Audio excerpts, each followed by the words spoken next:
Donald Trump कौन है? Donald Trump एक अमेरिकी राजनेता, मीडिया हस्ती और व्यवसायी हैं। वो 2017 से 2021 तक संयुक्त राज्य अमेरिका के 45वें राष्ट्रपति रहे हैं और 2025 से 47वें राष्ट्रपति के रूप में फिर से पदभार ग्रहण किया है।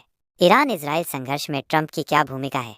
डोनाल्ड ट्रंप ने ईरान और इजराइल के बीच चल रहे संघर्ष पर एक सख्त रुख अपनाया है। उनकी भूमिका और बयान इस प्रकार हैं।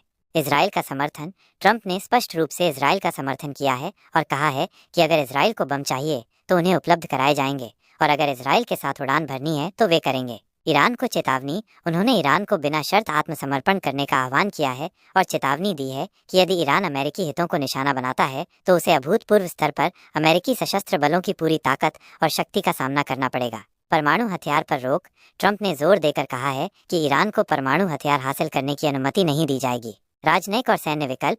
उन्होंने शुरुआत में राजनयिक समाधान और बातचीत की बात की थी, लेकिन हाल के दिनों में उनका रुख सैन्य हस्तक्षेप की ओर बढ़ा है। उन्होंने कहा है कि वो 2 सप्ताह के भीतर ये तय करेंगे कि अमेरिका इजराइल के सैन्य अभियानों में शामिल होगा या नहीं। उच्च तनाव और बयानबाजी। ट्रंप ने ईरान के सर्वोच्च नेता अयातुल्ला अली खामेनेई को आसान निशाना बताया है और दावा किया है कि अमेरिका को उनकी ठिकाने की जानकारी है, लेकिन अभी के लिए उन्हें मारना नहीं चाहता। उन्होंने यह भी दावा किया है कि अमेरिका का ईरान के ऊपर आसमान पर पूर्ण और कुल नियंत्रण है। अंदरूनी मतभेद। ट्रंप के सख्त रुख पर उनके अपने अमेरिका समर्थकों में भी कुछ मतभेद देखने को मिले हैं, जिनमें से कुछ ने विदेशी उलझनों को समाप्त करने के उनके पिछले वादों को याद दिलाया है।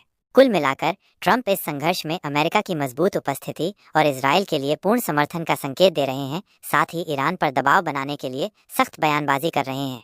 ईरान इजराइल संघर्ष का क्या निर्णय है?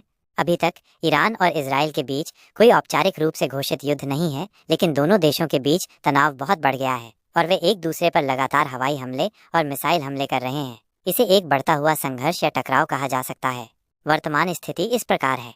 लगातार हमले। इजराइल और ईरान एक सप्ताह से अधिक समय से एक दूसरे पर मिसाइल और हवाई हमले कर रहे हैं। इजराइल ने ईरान के रक्षा मंत्रालय के मुख्यालय और परमाणु स्थलों को निशाना बनाने का दावा किया है, जबकि ईरान ने इजराइल में अस्पतालों और आवासीय क्षेत्रों को निशाना बनाया है। हताहत।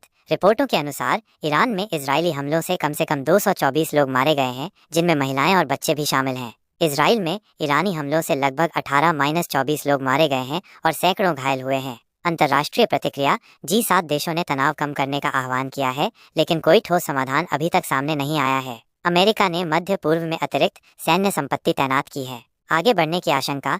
दोनों पक्ष संघर्ष को तेज करने की धमकी दे रहे हैं, जिससे पूरे मध्य पूर्व में बड़े युद्ध की आशंका बढ़ गई है। इजरायली रक्षा मंत्री ने ईरान के सर्वोच्च नेता खामेनेई को आधुनिक हिटलर कहा है। इस संघर्ष का कोई स्पष्ट निर्णय नहीं है। स्थिति लगातार बदल रही है और बहुत तनावपूर्ण बनी हुई है। अंतर्राष्ट्रीय समुदाय इसे रोकने और बातचीत के माध्यम से समाधान खोजने की कोशिश कर रहा है, लेकिन अभी तक कोई बड़ी सफलता नहीं मिली है। क्या आपके पास इस संघर्ष या डोनाल्ड ट्रंप के बारे में कोई और प्रश्न